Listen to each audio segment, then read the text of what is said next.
Hi, my name is Rachel. So my country is Singapore. So Singapore, or the Republic of Singapore, is actually both an island and a country, but the best description is more of a city-state. So it's located in Southeast Asia at the tip of the Malay Peninsula, and Singapore is actually known as Southeast Asia's most modern city, and has been considered that for over a century now. So the country declared itself independent from Malaysia in 1965. Going back a little bit farther into history, Singapore was once a British colonial trading post, which had advanced itself today into the thriving global financial hub that it is now. But Singapore's early prosperity was based on a free trade policy that had been put into place in 1819 when it was functioning as that British trading post. Since then, mass industrialization has strengthened the economy of Singapore, and today the state boasts the world's second busiest port.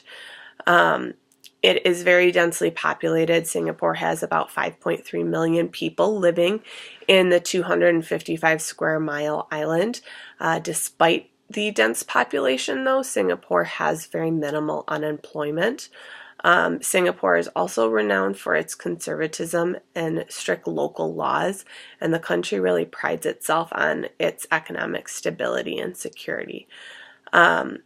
Singapore really relies heavily on a trade-driven economy that is supported by its foreign workers and foreign companies bringing jobs to the area. In terms of culture, Singapore is very culturally diverse. Chinese accounts for more than 75% of the population, with Malays and Indians making up the majority of the remainder, but there is a pretty large population of Singapore that is made up of expats and foreign workers. In terms of languages, English is the most common language spoken in Singapore, with Malay, Mandarin, and Tamil being the other most common languages. All children are taught English in schools, though, but they do learn their mother language because culture is a very important aspect of Singaporean lifestyle, and they don't want the kids to lose contact with their traditions. In terms of religion, Singapore's most common religions are Taoism, Buddhism, Islam, Christianity, and Hinduism. And Singapore really combines the Western style of development with the Eastern style calm lifestyle, and kind of brings together the best of both hemispheres. So,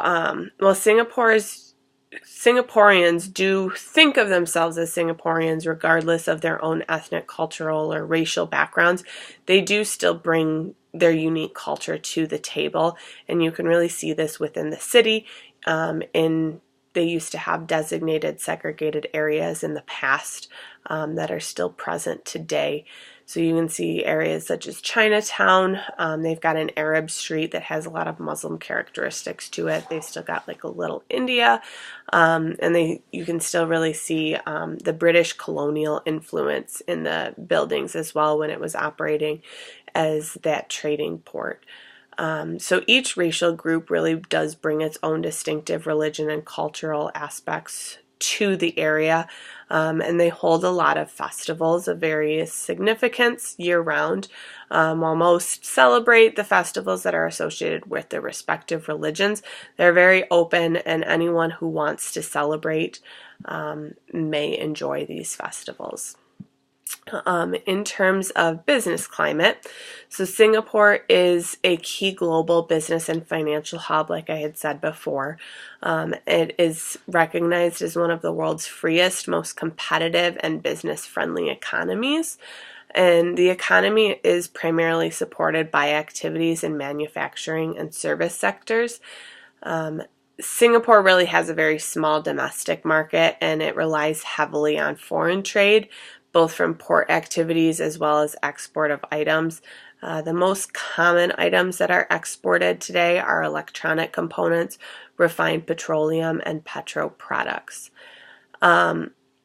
Singapore is very, very favorable to do business in, and it has been ranked first in World Bank's Ease of Doing Business Index, and it's second in the World Economic Forum's Global Competitiveness Index. Singapore is constantly improving its infrastructure and natural connectivity. They have fantastic skilled workforce. They have good labor-employer relations and political stability.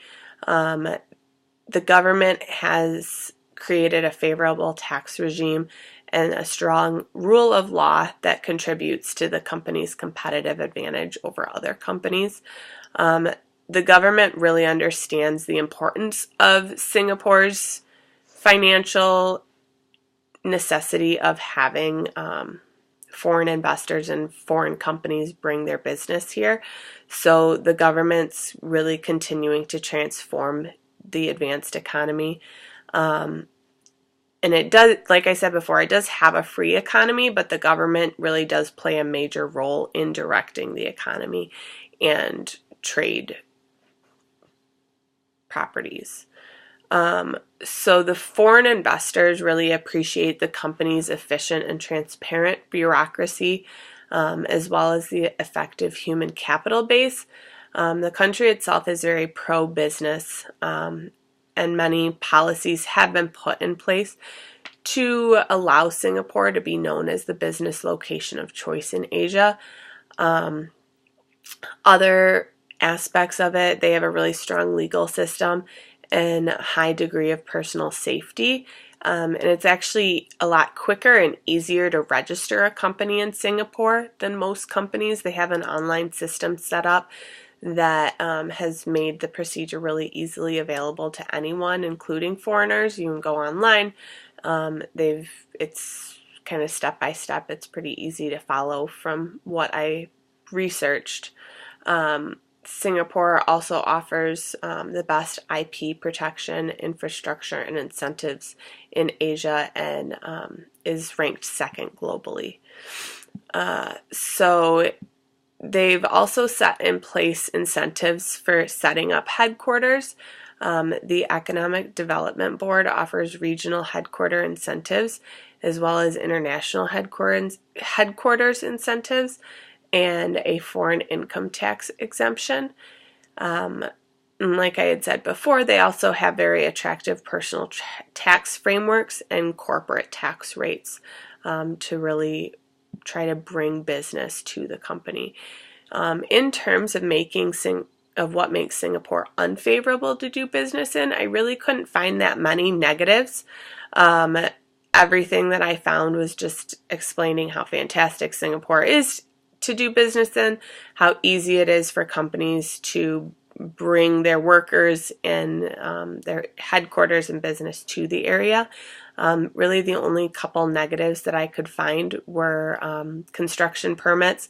There's a lot of procedures involved, but even with that being said, it was saying that this process usually still takes less than a month when you're trying to build new construction. Another negative was that getting an electrical connection takes about 36 days.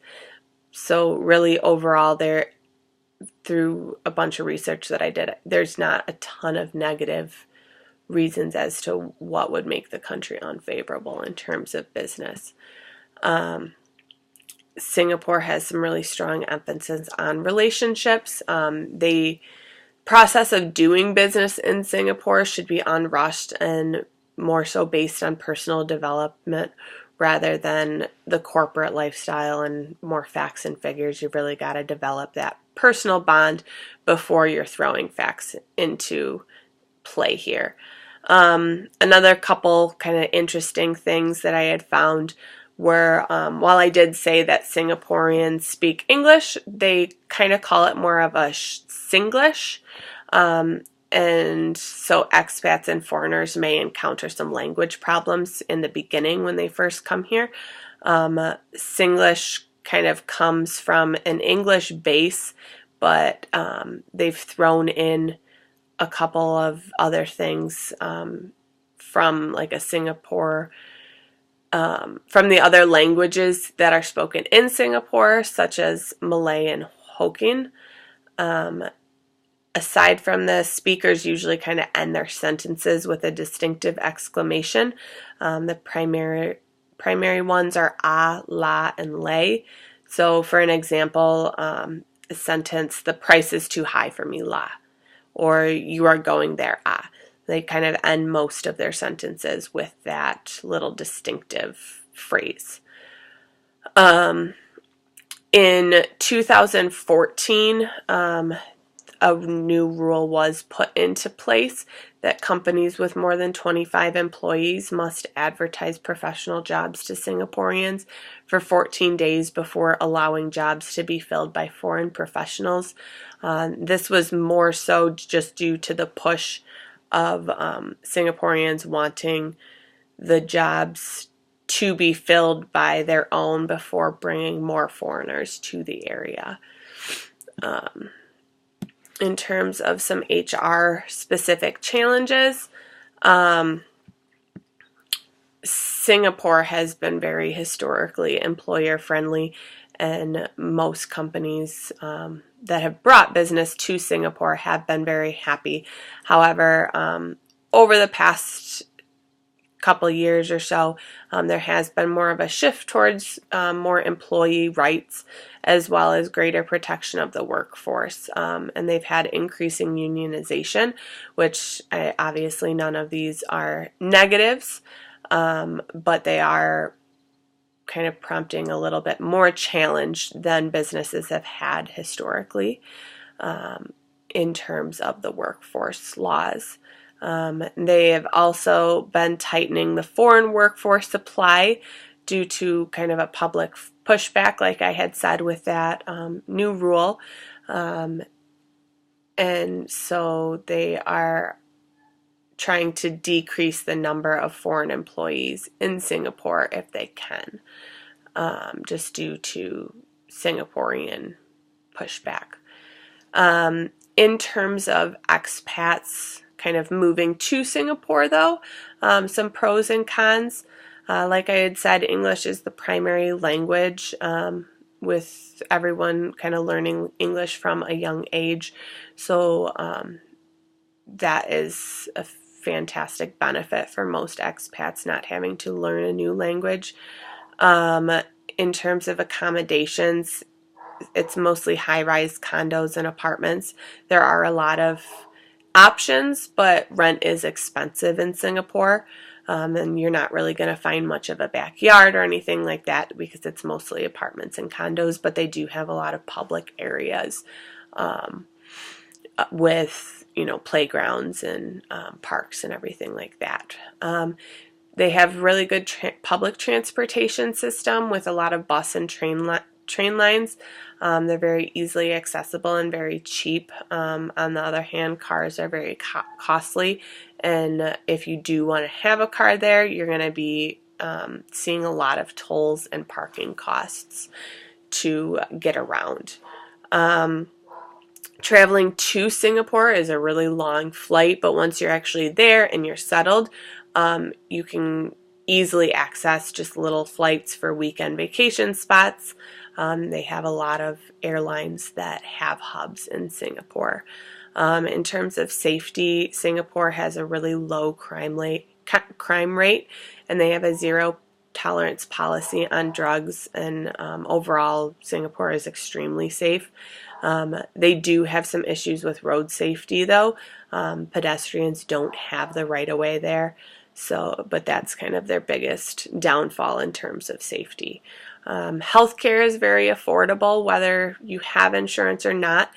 Singapore has a socialized healthcare system in terms of expats. As long as they have insurance, healthcare is very easily accessible and affordable. In terms of education, Singapore has great schools. Expats are required to pay more for public education than locals are, and private schools are more expensive, just in general. So expats would be paying more no matter what, whether their children were to be going to public education or private schools. So overall, Singapore has very strong points to bringing business into the country. There are not a lot of negatives as to why you wouldn't want to bring business to Singapore. They have a lot of foreign investors and foreign trade, and their legal system really makes it easy for businesses to bring jobs and bring headquarters to the area. Really, the biggest negatives were that Singaporeans want to kind of keep their culture alive. They don't love the idea of more jobs going to foreign workers than going to locals. So they just kind of over recent years have had that pushback. But overall, Singapore is a fantastic place to do business at overall, and has a really strong economy there. All right, well, thank you.